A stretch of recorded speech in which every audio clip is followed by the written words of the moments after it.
Даш Сенат какканнады министр Сергей Шойгу бағашта фондон авшадма шидіні кар айвыны тұхай.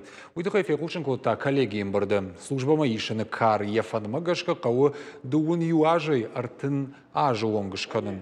Авшадыны мастақамы шхижа милуанымы фоншады минадай магма. Бархионай контракт бафышын кайфанды уманахым фадат қамы авшады фыцак бонайва. Асыққа паришыты хайнын яқудыта жақта ветеранты шаветі шардар Фрият Кажбек Байкушамам. В армии солдат служил, вот я, допустим, служил, застал, я тут 3 года. В течение 3 лет формировался характер человека, его, значит, физическое и морально, нравственное, вот эти все, вот он получал уже в армии как бы завершающий этап воспитания, становления мужчины, защитника Отечества.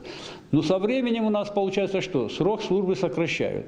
18 лет, год. И он еще в норму не пришел, уже и служба закончилась. К 20 годам он уже созревает, как бы, понимаете, и вот тогда его можно призывать в армию, он физически здоровый, можно сразу ему давать, допустим, через месяц молодого солдата курс прошел, и сразу через месяц можно ему давать специальность, подготовку одиночную, потом в составе отделения, взвода, и пошел он уже более такой вот созревший солдат будет.